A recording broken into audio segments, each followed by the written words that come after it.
नमो नमः छात्राः। प्रत्यक्ष प्रसारण कार्यक्रमस्य अंतर्गते अहं भारतभूषण द्विवेदी प्रशिक्षित स्नातक शिक्षकः संस्कृतभाषायाः केंद्रीय विद्यालय संगठन जबलपुर संभागपक्षतः अद्य षष्ठी कक्षायाः कृते पंचमस्य पाठस्य पाठं शिक्षणकार्यं वा करिष्ये। सर्वप्रथमं सर्वेभ्यः नमो नमः। मम पाठस्य नाम अस्ति वृक्षाः। वृक्षाः इति पदस्य अर्थः सर्वे जानन्ति।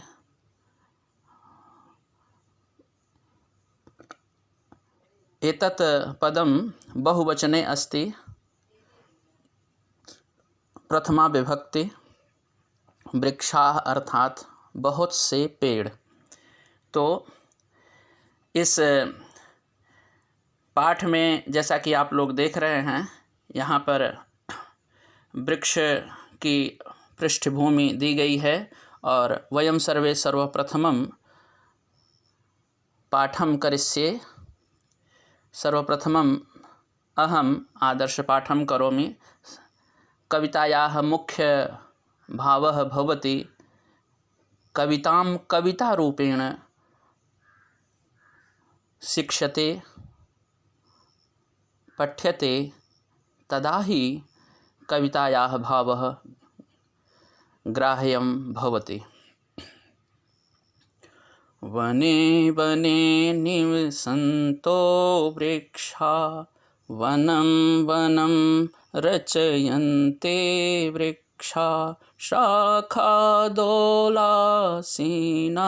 विहगा तैः किमपि कूजन्ते वृक्षा पिबन्ति पवनं जलं सन्ततं साधुजना इव सर्वे वृक्षा स्पृशन्ति पादैः पातालं च नभः शिरसो वहन्ति वृक्षा नभः शिरसो वहन्ति वृक्षा पयोदर्पणे स्वप्रतिबिम्बं कौतुकेन पश्यन्ते वृक्षा प्रसार्य स्वच्छायासंस्तरणं कुर्वन्ते सत्कारं वृक्षा कुर्वन्ते सत्कारं वृक्षा कुर्वन्ते सत्कारं वृक्षा। सर्वे छात्राः अधुना कोरोना इति विभीषिकायां स्वस्वगृहे एव तिष्ठन्ति। अतः अहं कामये ते सर्वे स्वस्थाः तिष्ठन्तु, स्वस्थाः भवन्तु।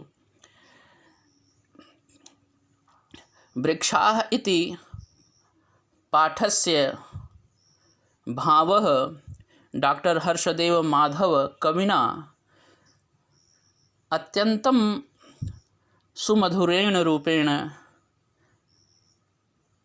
प्रकटितम् अस्ति। वयं सर्वे प्रति शब्दं पदं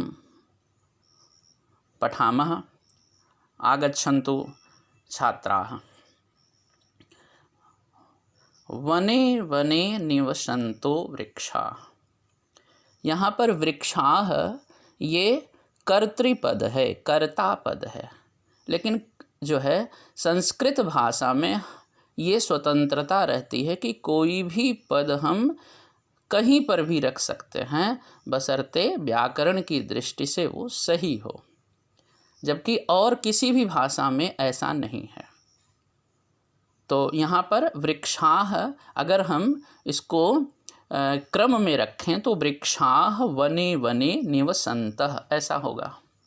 परंतु ये कविता है और कविता में वैसे भी जो है काव्य रूप में कविता जो होती है तो उसमें गेय रूप प्रस्तुत करने के लिए, गेयता प्रदान करने के लिए उसको शब्दों को हम उसके स्थान परिवर्तन कर देते हैं।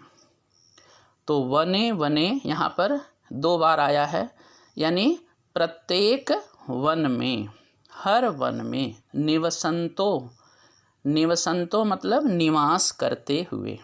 वृक्षाः प्रत्येक वन में वृक्ष निवास करते हुए, रहते हुए। हुए के अर्थ में यहाँ पर निवसंतों में सत्रि प्रत्यय है और नि उपसर्ग है और वस धातु है। इसका हम आपको जो है आगे और डिटेल में लिख करके भी दिखाएंगे। अभी केवल हम अर्थ समझ रहे हैं। यानी जो वृक्ष हैं, पेड़ हैं, प्रत्येक वन में रहते हुए और वनम वनम रचयन्ति वृक्षाः। फिर यहाँ पर वृक्षाः कर्तृपद अंत में आया है, यानी वृक्ष वे वन वन को बनाते हैं, वन वन की रचना करते हैं। यानी वृक्ष वन, हर वन को बनाते हैं। किसी भी वन में जो है जो वृक्ष होते हैं वही, उन्हीं के कारण वो वन होता है। वन शब्द जो सार्थक बनता है वृक्षों के कारण, यानी वृक्ष ही वन को बनाते हैं। फिर है शाखा दोला सीना विहगा। अब यहाँ पर भी विहगा ये कर्तृपद है, प्रथमा विभक्ति बहुवचन में है। वि का अर्थ आकाश होता है। आकाश में, जो आकाश में जो है उड़ते हैं, विहगा यानी पक्षी। ऐसे जो है पक्षी, अब वो पक्षी कैसे हैं? वृक्षों का सहारा लेते हैं, डाल पर बैठते हैं। तो इसीलिए यहाँ पर लिखा है शाखा दोला सीना विहगा। शाखा यानी डाल, डाल को वो झूले की तरह बनाते हैं, यानी झूले रूपी डाल पर आसीना, आसीन माने बैठे हुए हैं। कौन? विहगाः पक्षी। और तैः किमपि कूजन्ति वृक्षाः, और जो है वृक्षाः कूजन्ति, ये मुख्य वाक्य है। यानी पेड़ कूजते हैं, पेड़ बोलते हैं। यद्यपि पेड़ तो नहीं बोलते हैं, लेकिन पेड़ों पर रहने वाले पक्षी बोलते हैं, इसीलिए यहाँ लिखा है तैः। तैः माने उनके द्वारा, तेन ताभ्याम तैः, उनके द्वारा वे कुछ न कुछ वृक्ष जो है बोलते रहते हैं। तो वृक्षों पर जब पक्षी बोलेंगे तो ऐसा लगता है जैसे वृक्ष ही बोल रहे हैं। पिबन्ति पवनम जलम संततम, और वे वृक्ष जो है, पवन माने हवा और जल को लगातार पीते रहते हैं। और साधु जना एव सर्वे वृक्षाः, और सर्वे वृक्षाः जो कर्तृपद है यहाँ पर भी अंत में आया है वाक्य के। तो सभी वृक्ष जो है वो साधु के समान हैं, सज्जनों के समान हैं, सत्य जन के समान हैं। तो इस तरीके से वृक्ष जो है हमेशा जो है उनके अंदर जो भी क्रियाकलाप और जो भी गुण होते हैं वे सज्जनों की तरह हैं। और आपको मालूम है कि मृत्यु के बाद भी, यानी अगर लकड़ी वृक्षों की जो जला दी जाती है उसके बाद भी उनकी राख जो है वो दूसरों के उपयोग, परोपकार के लिए उपयुक्त हो जाती है। तो इस तरीके से बहुत कम ही लोग ऐसे हैं कि दधीचि ऋषि की तरह जिनकी मृत्यु के बाद भी जिनकी उपयोगिता सिद्ध हो। ऐसे हमारे वृक्ष हैं जिनको यहाँ पर कवि डॉक्टर हर्षदेव माधव ने उनको साधु जना के समान, साधु व्यक्ति के समान उनको बताया है। स्पृशन्ति पादैः पातालम च, और अपने पैरों से जो है किसको छूते हैं? पातालम, पाताल को भी छू लेते हैं। आपको मालूम है वृक्षों की जड़ें बहुत नीचे गहराई तक जाती हैं और इस तरीके से वे अपनी जड़ों से पाताल को भी छूते हैं। और नभः शिरस्सु वहन्ति वृक्षा, यहाँ वृक्षा फिर अंत में आया है। और वृक्ष जो है आकाश को अपने सिर पर ढोते हैं, क्योंकि उनके ऊपर जो है आकाश खुला आसमान होता है, तो ऐसा लगता है कि जैसे वे उनको ढो रहे हैं। और पयो दर्पणे स्वप्रतिबिंबम, और जल रूपी दर्पण में यानी आईने में वे अपना प्रतिबिंब देखते हैं, वे अपनी परछाई देखते हैं जल रूपी दर्पण में। जैसे मनुष्य यानी हम लोग भी अपने जो है अपने प्रतिबिंब को दर्पण में देखते हैं, वैसे ही वृक्ष अपने प्रतिबिंब को कहाँ देखते हैं? जल में। जल में उनके आसपास जो वर्षा का जल इकट्ठा होता है उसमें वो अपने परछाई अपने प्रतिबिंब को देखते हैं। तो यहाँ पर कवि ने मानवीकरण अलंकार का भी प्रयोग किया है। और कौतुकेन पश्यन्ति वृक्षा, और जो है वे बड़े ही कौतुक से, बड़े ही आश्चर्य से अपने को देख रहे हैं कि वे ये शायद सोच रहे हों कि वो कितने ऊंचे हो गए हैं और उनकी कितनी भुजाएं उनकी विशाल हो गई हैं। इस तरीके से बड़े ही आश्चर्य के साथ वो देख रहे हैं। और मानवीकरण अलंकार वहाँ पर होता है जब हम किसी वस्तु में जो है मनुष्य के क्रियाकलापों और जो है उसके भावों का जो है हम अनुकरण करते हैं मनुष्य की तरह। तो वहाँ जैसे यहाँ पर वृक्षों को बताया गया कि वो अपने प्रतिबिंब को निहार रहे हैं। और प्रसार्य स्वच्छाया संस्तरणम, प्रसार्य मतलब फैला करके। यहाँ पर प्र उपसर्ग है, स्त्री धातु है और ल्यप प्रत्यय है, इसका भी हम जिक्र बाद में करेंगे और अभी केवल हिंदी अर्थ समझ रहे हैं। तो अपनी छाया रूपी बिस्तर को फैला करके, अपने छाया रूपी उनके पास जो कोई भी जाता है तो वो खाली हाथ नहीं लौटता है। कम से कम अगर बहुत तेज़ धूप है तो वो छाया तो प्रदान करते ही हैं, कभी कभी फल भी देते हैं, कभी कभी पुष्प भी देते हैं लोगों को। और पत्रम पुष्पम फलम तोयम, आपको मालूम है यो में भक्त्या प्रयच्छति, भगवान कृष्ण ने भी इसलिए कहा है कि जो मुझे भक्ति भाव से पत्र पुष्प फल तोय जो कुछ भी अर्पित करता है, तो जो है इस तरीके से वृक्ष भी जो है परोपकार का कार्य कर रहे हैं। और यहाँ पर प्रसार्य स्वच्छाया संस्तरणम, उनके पास जो भी आता है वो अतिथि का स्वागत कैसे कर रहे हैं? छाया रूपी बिस्तर को लगा करके। और कुर्वन्ति सत्कारम वृक्षा, वे जो है अपने अतिथियों का स्वागत कर रहे हैं, सत्कार कर रहे हैं।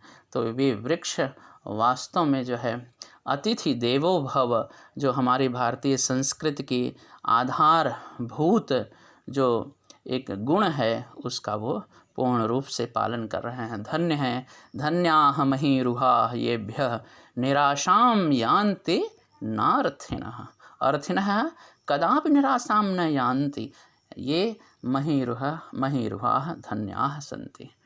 तो इस तरीके से प्यारे बच्चों, इसमें कुल मिलाकर के इस पाठ में वृक्षों के महत्व पर वर्णन किया गया है। आपको यहाँ पर वृक्षों के बारे में बताया गया है कि वृक्ष जो है वन की रचना करते हैं और शाखारोपी झूले पर वो झूलते हैं। और वृक्ष जो है वृक्षों पर बहुत से पक्षी चहचहाते रहते हैं और वो जल को लगातार और पवन को पीते हैं और सज्जनों के समान आचरण करते हैं और पाताल तक उनकी जड़ें चली जाती हैं और आकाश को अपने सिर पर ढोते हैं और जल रूपी दर्पण में अपने प्रतिबिंब को निहारते हैं और कौतुक से वो अपने प्रतिबिंब को देखते हैं और अपने छाया रूपी बिस्तर को लोगों के अतिथियों के स्वागत के लिए बिछाते हैं। इस तरीके से ये यहाँ पर इनका भाव स्पष्ट हुआ। आइए अब शब्दार्थ मुख्य रूप से देखते हैं। निवसन्तः, निवसन्तः में जैसे आप जानते हैं ना, निवास करना माने रहना, ठीक है।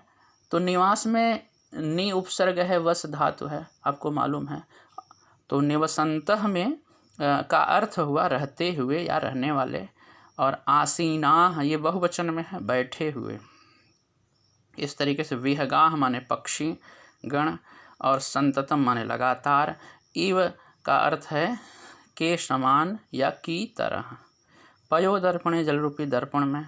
स्वप्रतिबिंब अपने प्रतिबिंब को, अपनी परछाई को, सिरस्सु माने सिर पर। यहाँ विभक्ति वचन, ये छोटे बच्चे षष्ठी कक्षा के, वो धीरे धीरे अगर बालक शब्द का रूप उनको अभी याद हो गया है तो बालक शब्द के जैसे वो अनुमान लगा सकते हैं कि किस पद में कौन सी विभक्ति है और वचन है। जैसे वने, जैसे बालके, तो बालके में सप्तमी विभक्ति एक वचन है, तो वने में भी। पयोदर्पणे में भी वही सप्तमी विभक्ति एक वचन। कौतुकेन में जैसे बालकेन, तो कौतुकेन में तृतीया विभक्ति एक वचन। वृक्षाह में प्रथमा विभक्ति बहुवचन।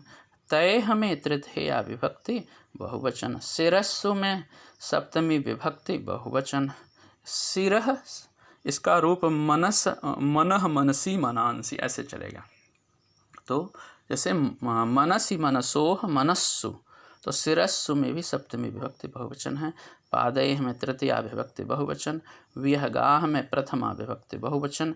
इस तरीके से क्रियापद में धातु, लकार, पुरुष, वचन, यहाँ पर मुख्य जो क्रियाएं सब जगह इस पाठ में आई हैं तो उसको हमने यहाँ पर लिखा हुआ है। जैसे रचयंती है तो रच धातु है और लट लकार का ही प्रयोग किया गया है, और ज़्यादातर सब में प्रथम पुरुष बहुवचन ये सभी में कॉमन है, आप देख रहे हैं। तो जैसे आप जानते हैं पठ धातु के लट लकार के रूप को पठति, पठतः, पठन्ति, वैसे रचयति, रचयतः, रचयन्ति, तो रच धातु है और लट लकार है, प्रथम पुरुष बहुवचन। ऐसे ही दूसरे में कूजंत में कूज धातु है, बाकी लट लकार सेम है, प्रथम पुरुष बहुवचन। पिबंति में पा धातु हो जाएगी, स्पृशंत में स्पृश धातु, पश्यंत में दृश्य धातु, कुर्वंत में क्री धातु, वहंत में वह धातु, इस तरीके से। और प्रत्यय में हम जैसे मैं बता रहे थे कि प्रत्यय ये 7वीं और 8वीं क्लास कक्षा से आप लोग पढ़ना शुरू करेंगे, लेकिन यहाँ पर हम व्याख्या के समय बता दे रहे हैं आपको। निवसंतों में नि क्या है, ये उपसर्ग है। उपसर्ग सर्वप्रथम किसी धातु या शब्द के पूर्व में लगता है, जबकि जो प्रत्यय होता है वो बाद में जुड़ता है। तो जैसे निवसंतों में वस क्या है, ये मूल धातु है, वस के पहले जो नी लगा है ये उपसर्ग है। और क्षत्रि क्या है, ये प्रत्यय है। क्षत्रि का अत शेष बचता है, और पुल्लिंग, स्त्रीलिंग, नपुंसकलिंग तीनों में अलग अलग रूप इसके बनते हैं। निव, तो निवसन, निवसंतौ, निवसंतः, ये प्रथमा विभक्ति बहुवचन में रूप बना है। प्रसार्य में प्र उपसर्ग है, श्री धातु है, ल्यप प्रत्यय, प्रसार्य माने फैला करके। अब इसी तरीके से अव्यय पद हैं। अव्यय पदों में आप देखिए, कुछ अव्यय पद उसे कहते हैं ऐसे पद जो तीनों लिंगों में, सभी विभक्तियों में और तीनों वचनों में एक ही रूप के होते हैं, जिनके एक रूप होते हैं वे अव्यय माने जो व्यय नहीं होते हैं, तो ऐसे पद अव्यय कहे जाते हैं। जैसे अपि माने भी, इसमें कोई विभक्ति वचन नहीं लगता। इव माने समान, संततम, लगातार, च माने और, स्व माने अपना। अब प्रश्न हैं कुछ। प्रश्न परीक्षा में प्रायः प्रश्न ही पूछे जाते हैं, और कभी कभी एक पदेन में आपको लिखना रहता है, कभी कभी जो है आपको पूर्ण वाक्यन में। तो एक पदेन में जैसे वृक्षाः किम रचयन्ति, तो आपने शुरू में पढ़ा वनम वनम रचयन्ते वृक्षा, तो वृक्षाः किम रचयन्ति, वनम रचयन्ति। तो यहाँ एक पद में अगर उत्तर लिखेंगे तो वृक्षाः वनम रचयन्ति। वृक्षाः कुत्र निवसन्ते, तो आपने पढ़ा वने वने निवसन्तो वृक्षा, यानी वृक्षाः कुत्र निवसन्ति, वने निवसन्ति, वन में रहते हैं। और विहगाः कुत्र आसीनाः, विहग माने पक्षी कहाँ रहते हैं, तो आपने पढ़ा शाखा दोलासीना विहगा, यानी विहगा जो है शाखाम आसीना या शाखा दोलाम आसीना, दोनों सही हैं। आप लिख सकते हैं साधु जना इव के संते, साधु जना सज्जनों के समान कौन है, वृक्षाः संते। इस तरीके से प्रश्न आप स्वयं बना सकते हैं, और प्रश्न धीरे धीरे प्रश्नवाचक शब्दों का अर्थ आपको मालूम रहना चाहिए, और उनके रूप जो होते हैं, किम शब्द के तीनों लिंगों में रूप चलते हैं। किम के काने, ये नपुंसक लिंग में, और पुल्लिंग में कह कऊ के, स्त्रीलिंग में का के का। इनको आपको थोड़ा समझने की ज़रूरत है, और 7th क्लास में आपको आगे डिटेल में बताया जाएगा किम शब्द के तीनों लिंगों के रूप। और फिर है वृक्षाः कैः पातालम स्पृशन्ते, वृक्ष जो है वो कैसे, किसके द्वारा पाताल को छूते हैं, तो वृक्षाः जो है पादैः अपने पैरों से पाताल को स्पर्श करते हैं। जनेभ्यः लोगों को छाया संस्तरण, छाया का बिस्तर कौन प्रदान करते हैं? तो वृक्षाः कुर्वन्ति। इस तरीके से ये प्रश्न आपको जो है यहाँ पर दिए गए हैं। और इसके बाद अंत में जो है एक बार पुनरावृत्ति के रूप में हम एक बार इस पाठ को, इस कविता को फिर से पढ़ते हैं। सभी बच्चे इसको 5 बार अभ्यास करेंगे बोलने का। वने वने निवसन्तो वृक्षा वनं वनं रचयन्ते वृक्षा शाखादोलासीना विहगा तैः किमपि कूजन्ते वृक्षा पिबन्ति पवनं जलं सन्ततं साधुजना एव सर्वे वृक्षा